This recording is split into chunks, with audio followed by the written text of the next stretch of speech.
If you are struggling with that horrendous over-the-top movement, this could be the video for you. So we're about to embark on a journey into one of the most important parts of the golf swing. It can help you if you do have the over-the-top movement, but it can also help you with a whole myriad of different golf swing complaints.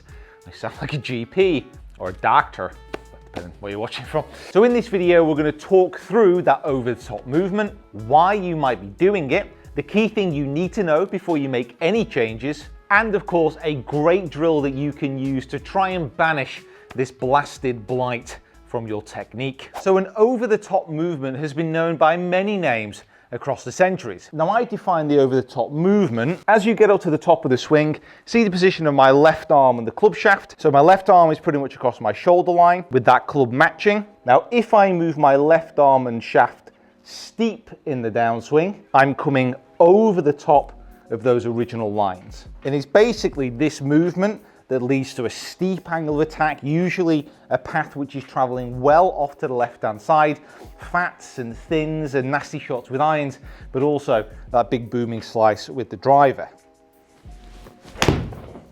And the best I can hope for really is to try and curve the ball back to target like that. But you lose so much distance because you can't control that impact. But why are you doing it? And this really is the billion-dollar question. Inflation used to be the million-dollar question, but it's billion now. I'm going to focus on one key area, but please, by all things fluffy, make sure you record yourself and try and understand if these are the issues that you're having. YouTube videos are great, but if you do have the option, make sure you get a lesson from a pro. But if you want to count this as a lesson from a pro, cool. Now, as you get set up to the ball, you'll naturally have a little bit of spine angle tilt, and if you don't, this is something I will encourage you to do.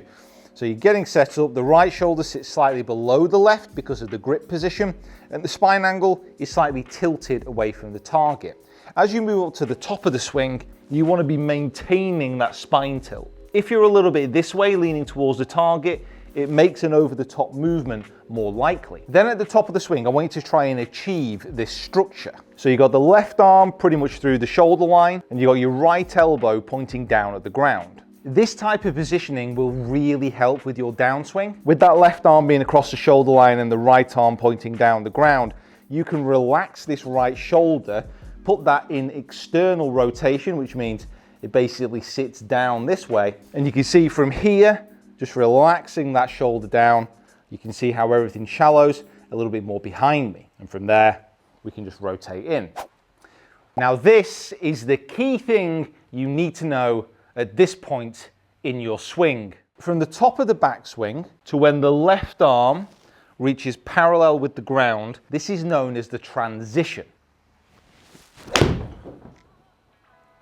Now the transition is a wonderful, often mystical place. It can make striking the golf ball such a wonderful thing to do, but if you get it wrong, it can also spin you into a whirlpool of despair. And let me tell you, you do not want to be in the whirlpool of despair. Now the transition rewards patience. Now what I mean by that is if you take your time from the top of the golf swing during that transition period into the downswing, you will be rewarded. Speed, power, and consistency will follow. Carve this into the mantle of your mind. Move slowly in the transition. If you move slowly and are relaxed, I mean, gravity is going to give you an assist. There's a whole planet, 6 times 10 to the 24th power of kilograms wanting to pull that club down behind you.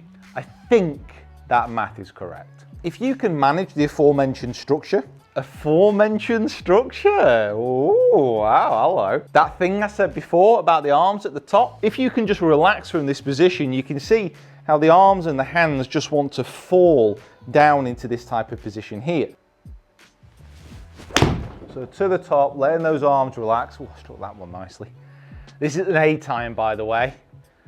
It's too far. Take your time, power follows. But I do understand that relaxing and the golf swing, they don't often go hand in hand. So let's have a look at a drill which can help guide the way, take you by the hand and lead you to the pastures of beautiful golf. Everybody, quickly, if you are enjoying this video, please wallop that like button with unbridled enthusiasm. Subscribe to the channel if you haven't already and get down into those comments. Are there any drills that you know for shallowing that could help other people watching this video? And what type of coaching videos would you like to see me do in the future? And now back to our regular feature. So to understand what that shallowing feels like, there's a very simple drill that you can use. Caveats to this, please do not try this against your new kitchen wall. Also, do not try this against a brick wall if you have a fancy new blade, like I have here. But this is simple. Simply back yourself up until you're about a hand's width away from the wall with your buttocks. Flip the club around so you're actually holding it near the club head here, and that the grip is taking the place of the club head. Take it up to the top of your swing, and then what I want you to do from here is get a feeling that you're putting your pressure down, that you're starting to turn towards your target. But as you do that, the hands and the arms move down, and the club, see how it's scraping against the wall? So what's happening here, my hands are moving downwards towards the ball, and as my left arm reaches about parallel here, I'm gonna turn into impact. So to the top, little pressure down, club hits the wall, shallow, shallow, shallow, shallow, turn. So this will really give you the sensation of what it's like to lay that shaft down at the top of the swing, to feel like you're holding it there as the hands and the arms move outwards. And then you can repeat this 10, 20, 30,000 times. I'd say about 10. And then move back onto the ball. If you can do this at a driving range, absolutely awesome. So back onto the ball, obviously the club is flipped round the right way again, and you're just getting that same feeling. So hands move down, club shallows, and then we're turning into the ball. Oh, I've even drawn it. Oh, why don't I listen? Why don't I listen to my own advice? So give this drill a go, take it onto the shots, improve your golf, and we'll see you next time.